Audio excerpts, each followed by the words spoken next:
Olá, vamos lá para mais uma aula. Falar um pouco agora sobre irreversibilidades e perdas no ciclo de Rankine. Então, relembrando, nós estávamos considerando a turbina e a bomba como isentrópicas, ou seja, o, o estado 1 até o estado 2, que seria a passagem pela turbina, teria uma entropia constante, assim como o estado 3 para o estado 4. A turbina e a bomba não têm variações significativas de entropia quando nós consideramos um ciclo ideal, um ciclo irreversível, perdão, um ciclo reversível e um ciclo ou um ciclo, né, isentrópico, é tudo a mesma coisa. Porém, quando a gente fala de perdas e irreversibilidades, nós estamos falando justamente o contrário. Estamos falando que a turbina e a bomba têm eficiências dentro delas também, né? Não só a eficiência do ciclo, mas a eficiência dos componentes. Então, aqui a gente vai adicionar um tracejado que vai indicar esse processo de reversibilidade. Ao invés de ser um- uma transição, né, de estados 1 para o 2, 3 para o 4 em linhas retas em relação à entropia, ou seja, isentrópico, nós vamos ter essa inclinação. Isso aqui representa a nossa irreversibilidade, ou seja, a entropia está aumentando quando a gente vai de um estado para o outro, assim como aqui. E como que a gente vai mensurar isso? É muito simples, a gente vai mensurar por uma eficiência da bomba e da turbina. Então a gente vai pegar aqui o estado ideal, que é o 2s, ou seja, 2 isentrópico, 2 com a mesma entropia que 1, e o estado real, que é o estado 2, só 2, assim como o 4, 4s4. E nós vamos falar que para a turbina, a eficiência nada mais é do que a diferença entre as entalpias ideais, perdão, reais, e a diferença entre as entalpias ideais, certo? Ou seja, esse valor aqui, pense comigo, num estado que a gente tem irreversibilidades, quando a gente tem perdas, a gente vai ter um aproveitamento menor de energia. Isso significa, para a turbina, que no estado ideal, a gente teria uma diferença de energia maior do que para o estado real. Por quê? Porque para o estado ideal, sem reversibilidades, a gente vai ter um aproveitamento maior, a gente teria uma maior energia sendo disponibilizada para a turbina, sendo é, usada em forma de trabalho. Mas como a gente tem perdas, como a gente tem irreversibilidades, esses valores reais vão ser menores. Essa diferença vai ser menor. Portanto, a eficiência vai ser o valor ideal que divide o valor real. O valor real dividido pelo valor ideal. Vai nos dar a eficiência da turbina. Para a bomba, é o contrário. Por que é o contrário para a bomba? Porque na bomba, o ideal seria a gente gastar menos trabalho. O estado ideal da bomba, o estado isentrópico, ele é aquele em que a gente gasta o menor trabalho possível para fazer com que o fluido ganhe pressão. E é por isso que, nesse caso, a diferença de entalpias ideal vai estar em cima, no numerador, enquanto a diferença ideal vai ser no numerador, no denominador. Porque essa diferença real, né, vamos esclarecer, a diferença real de entalpia vai ser maior do que a ideal. Porque eu vou estar gastando mais energia numa bomba imperfeita, digamos assim, do que eu estaria gastando se fosse uma bomba ideal. Portanto, a eficiência da bomba é dada por esse valor. O que isso muda para a gente no cálculo do ciclo? Muito pouco. Na verdade, a gente vai fazer a mesma coisa que a gente estava fazendo antes, só que, se você lembrar, no primeiro exemplo, a gente considerou que a gente usou, né, para descobrir o valor da entalpia no ponto 2, a gente usou do fato que a entropia seria igual ao do ponto 1. Né? Assim a gente conseguiu descobrir o título.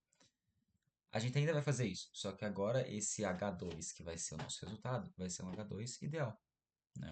Ou seja, se a entropia fosse igual, a gente teria tal valor de título, a gente teria tal valor de entalpia. Mas existe uma eficiência da turbina. Portanto, o nosso valor real de H2, a entalpia real no estado 2, vai ser relacionada com a entalpia ideal, que foi o que a gente calculou, né, no exemplo passado, pela eficiência.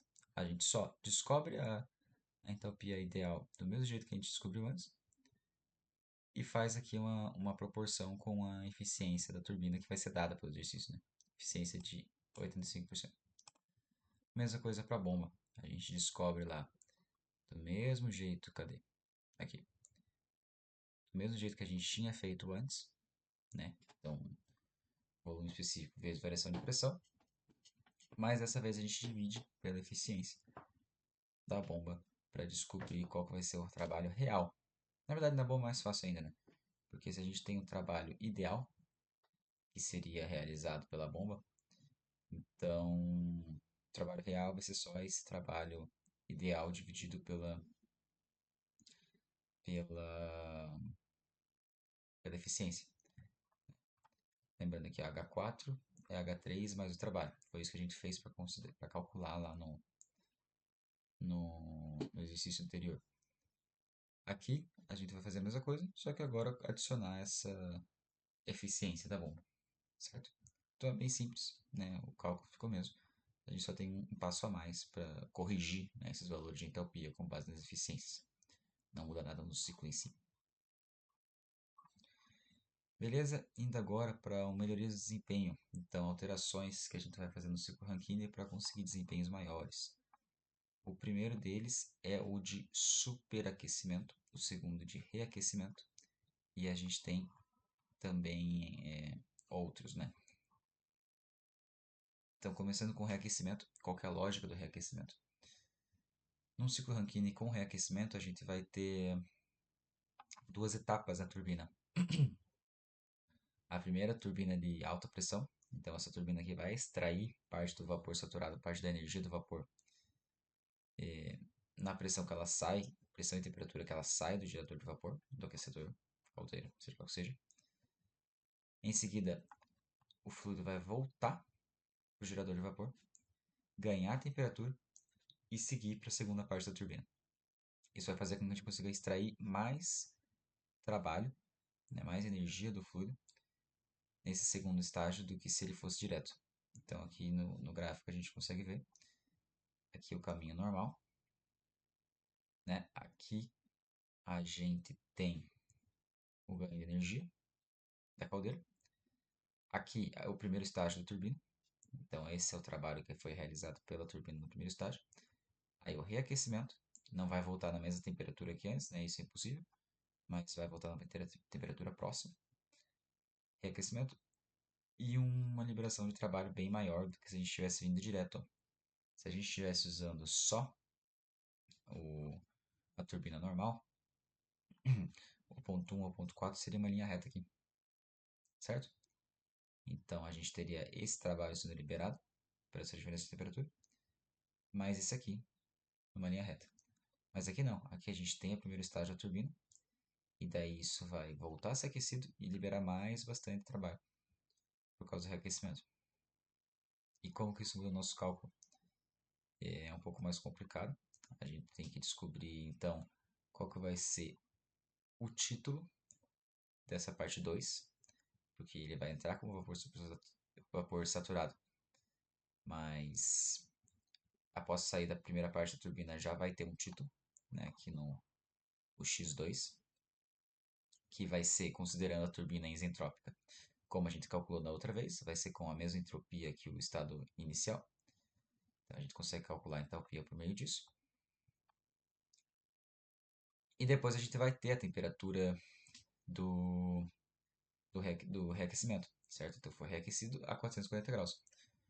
Como do estado 2 para o estado 3 a gente não tem variação de pressão, só de temperatura, a gente consegue calcular o título por conta de um estado de vapor superaquecido. A gente usa a tabela A4, tabela de vapor superaquecido, para calcular numa temperatura específica, ou seja, temperatura de reaquecimento, 440 graus, e na pressão do estado 2, né, que nem eu falei, a pressão não muda, 0,7 megapascal, qual que vai ser essa entalpia? 440 e a 0,7 megapascal, 0,7, isso. Vamos achar aqui, 0,7, 440. Temos aqui os valores que a gente precisa. Então, é basicamente isso, é um estágio a mais sendo adicionado na turbina. A gente vai ter uma queda de pressão na primeira fase, né? Isso vai ser dado pelo enunciado, então ela se expande até 0,7 megapascal. Então, a primeira fase da turbina tira o nosso vapor, o vapor saturado de 8 megapascal a 460 graus. Na verdade, não sei se é vapor saturado, vamos ver se é vapor saturado. Nem sempre vai ser um vapor saturado, né? Pode ser um vapor superaquecido. 8 megapascal, temperatura de saturação é menor. Então, não, ele já está entrando aqui, perdão, correção. Aqui a gente já tem um gerador de vapor liberando um vapor superaquecido para nós, não um vapor saturado. Como a gente tem informação de temperatura e pressão, isso não é um problema, porque nas tabelas de vapor superaquecido, a gente tem os valores por temperatura e por pressão, certo? A gente só precisaria saber que é um vapor saturado se a gente só tivesse uma dessas informações. Se a gente tivesse só a pressão que ele sai do gerador de vapor, então a gente precisa saber, essa é uma pressão de saturação? Se for, a gente tem as propriedades. Se não, não, o vapor está superaquecido. Pô, então preciso saber a temperatura, porque o vapor superaquecido ele tem as propriedades dependendo da pressão e da temperatura, né? Não é a mesma que nem a gente comentou antes, né? Para uma temperatura de saturação, a pressão sempre vai ser a mesma. Aqui não, aqui eu posso esquentar mais para a mesma pressão, porque o vapor já está superaquecido. Então, tendo essa informação de temperatura e pressão, a gente define o estado 1. Tendo a pressão até a qual ele se expande, nós temos o estado 2, a pressão do estado 2, e a entalpia, considerando o cálculo do título, né, feito considerando a turbina isentrópica. Um reaquecimento até 440 graus, isso também é dado no enunciado. E, em seguida, a entrada na turbina 2, que é daí o mesmo processo que a gente tinha feito antes, né? Então, de novo, o estado 3 vai ter a mesma pressão que o estado 2, a gente só está reaquecendo. Se a gente sabe pressão e temperatura para um vapor superaquecido, a gente sabe as propriedades. E em seguida ele passa para a turbina 2. Turbina 2 é isentrópica. Beleza, a gente tem a mesma entropia do estado 4 para a entropia que a gente tinha no estado 3. Só precisamos agora descobrir o título e assim descobrir a entalpia. Então, o que mudou aqui? O que mudou é que agora a gente precisa de um estágio a mais no meio da turbina para descobrir quanto de entalpia que foi removido pela primeira turbina e quanto que foi adicionado pelo reaquecimento, para a gente saber nos dois estágios qual que foi o trabalho realizado. Esse trabalho vai ser calculado simplesmente pelo trabalho da turbina 1 mais o trabalho da turbina 2. O trabalho da turbina 1, entalpia específica no estado 1 menos entalpia específica no estado 2, e o trabalho da turbina 2, entalpia específica no estado 4 menos do estado 3. Melhor, ao contrário, do estado 3 menos do estado 4, porque nós estamos perdendo energia. Muito simples, né? A gente simplesmente dividiu a turbina em dois estágios e descobriu as entalpias parte a parte. Mas a lógica continua a mesma. Um aquecimento para gerar uma expansão na turbina promovendo trabalho.